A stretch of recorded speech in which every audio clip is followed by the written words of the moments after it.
Du 23 au 29 avril, c'est la 32e édition de la Semaine de l'Action bénévole pour le Centre d'Action bénévole de Saint-Siméon, Port-Daniel. Et pour parler des activités qui se tiendra cette semaine, je m'entretiens avec Nathalie Bugeaud. Comment ça va?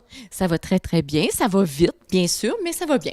Super. Cette semaine, vous avez préparé quand même beaucoup, une panoplie d'activités là, pour la région Saint-Siméon, Port-Daniel. Bien, c'est sûr qu'on a des activités qui rejoignent davantage nos bénévoles parce qu'on trouve ça important. On en a plus de 200 de reconnaître leur travail sur le terrain pour tout ce qu'ils font durant toute l'année. On pense aux différents services du Centre d'action bénévole.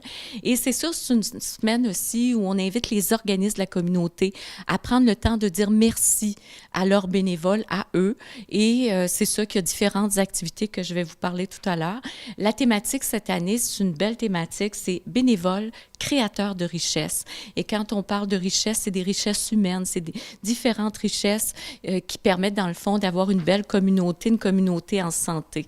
Quand on pense à tout le travail que font les bénévoles, que ce soit au niveau de la culture, de l'environnement, souvent les bénévoles en environnement vont nous envoyer des petites alertes, des choses comme ça. Par exemple, au niveau de nos églises, s'il n'y avait pas de bénévoles, nos églises Ça ferait dur, ça serait difficile. Des grandes difficultés. Et quand on pense aussi en santé et services sociaux, tout le bénévolat qui peut se faire, que ce soit dans des organismes comme le nôtre, mais aussi dans les autres organisations en santé. Je pense aussi, par exemple, à tous les bénévoles qui sont impliqués dans les CHSLD, qui vont aller, par exemple, rendre visite, participer pour supporter lors d'activités récréatives pour la clientèle qui est là et qui est en perte d'autonomie. Donc, le bénévolat, dans le fond, c'est vraiment créateur de richesse.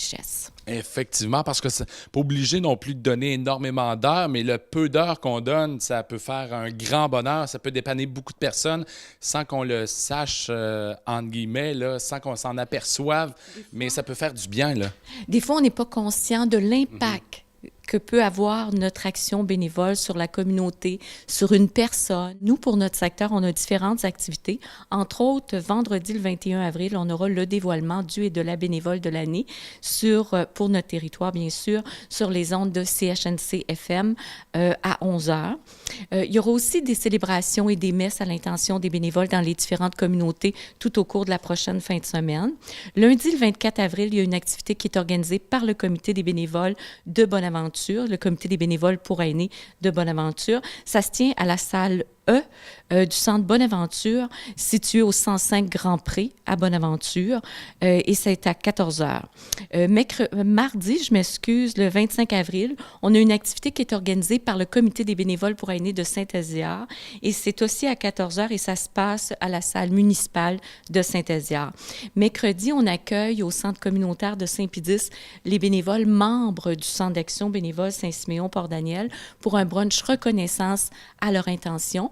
Lors de ce brunch, on va accueillir des nouveaux bénévoles qu'on a eu la chance de recruter dans la dernière année. On va aussi avoir la reconnaissance des bénévoles qui ont 5 ans, 10 ans, 15 ans, 20 ans, 25 ans et 30 ans de service au sein du Centre d'action bénévole. On a d'autres activités que je veux vous parler aussi. Jeudi, le 27 avril, activité organisée par le Comité des bénévoles pour aînés de Port-Daniel. Ça se tient au Club des 50 ans et plus de Port-Daniel à Port-Daniel. Ensuite de ça, vendredi, c'est une autre activité très importante aussi pour nous. C'est le brunch reconnaissance des bénévoles anglophones.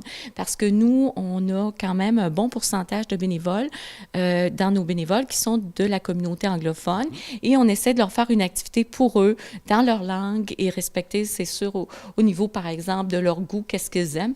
Puis, on fait ça toujours au restaurant L'Héritage à New Carlisle et les bénévoles adorent ça. Et là aussi, on aura différentes reconnaissances. Entre autres, on aura l'accueil de nouveaux bénévoles. Bénévoles, 5 ans de service, si je ne me trompe pas, 15 ans et 20 ans. Donc, c'est différentes activités dans le but de reconnaître nos bénévoles, leur travail, parce qu'on sait que la relève est importante du côté du bénévolat. Et c'est ça que nous, chaque année, on a des bénévoles qui quittent, soit pour des raisons de santé ou autres, que soit on a le goût de faire autre chose. Et on a aussi des bénévoles qui arrivent. Et du côté des bénévoles qui arrivent, c'est important qu'ils sentent qu'il y ait un sentiment d'appartenance à leur centre d'action bénévole. Mais c'est important aussi qu'on continue ce recrutement-là.